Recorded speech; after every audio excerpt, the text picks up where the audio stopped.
everybody, this is Kristen with schizophrenia.com, and I just wanted to make this video about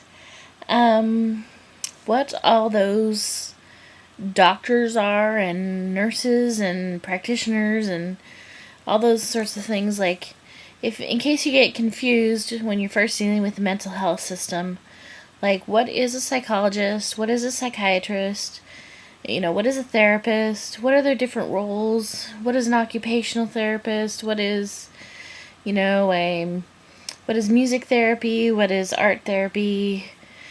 I can only fit 10 minutes in, so I'll try to get it in here. The main thing I wanted to go over was, what is the difference between a psychologist and a psychiatrist? And if you're someone with schizophrenia, you'll likely see a psychiatrist first, because they will be the person who can provide you with medication management, and they're a medical doctor.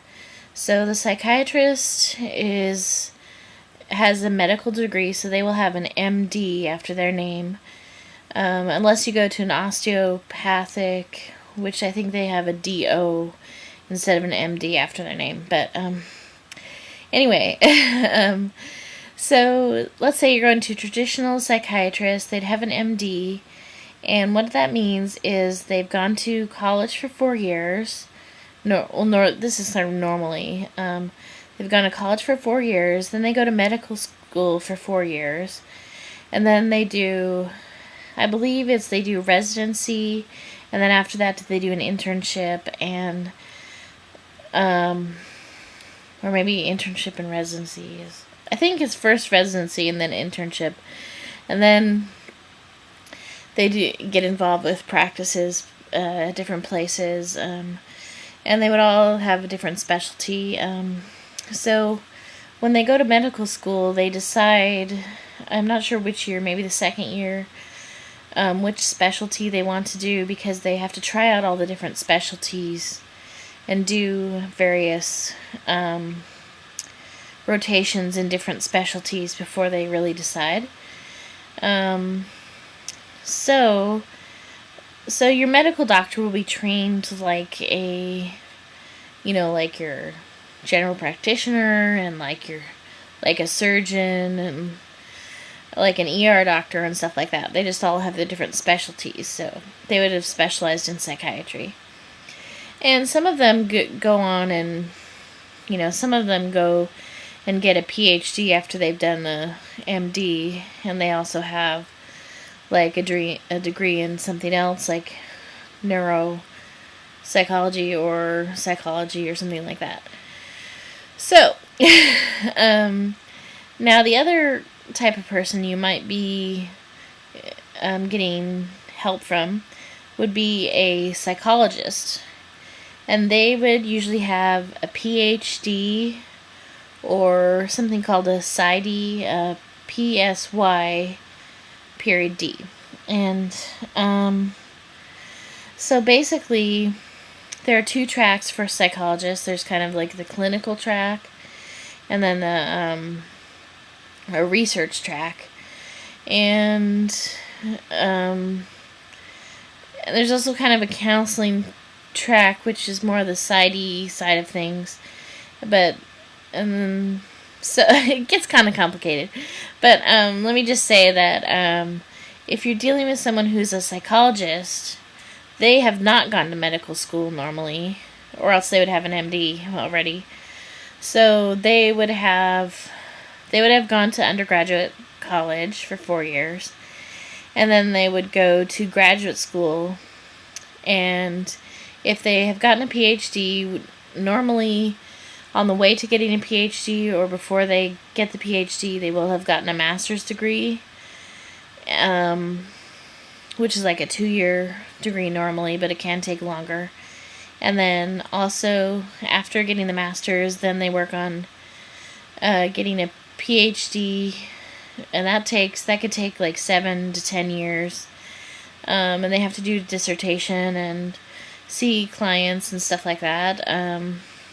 And it can really depend upon what sort of specialty they're doing and what their thesis is about, or their dissertation, what their dissertation is about, and if they're more into counseling or if they're more into research and stuff like that. But anyway, so you might also see a psychologist, which they may be more adept at, like just counseling people or psychoanalysis or something like that, because and a lot of times the psychologist and the psychiatrist work together. So you may wonder, well, why do I have to see a psychologist and a psychiatrist? But really they kind of like work on different aspects of the disease. So maybe a psychologist would help someone with like coping skills and stuff like that, and the psychiatrist would do the medication management type of thing. And when you're in the hospital, you'd be seen by a psychiatrist who would make the decisions for the medications. But there's also, in some places, they don't really have psychiatrists. So you might run into some person called a psychiatric mental health nurse practitioner. And that's, what is the abbreviation of that is PMHNP or something like that. So you might run into a psychiatric mental health nurse practitioner. And that kind of person goes to nursing school, plus they do some other school on top of that so that they can prescribe medications, which is really valuable in places where there's not a doctor around or something like that. And oftentimes, nurse practitioners are very skilled in prescribing medications for psychiatric patients and stuff like that.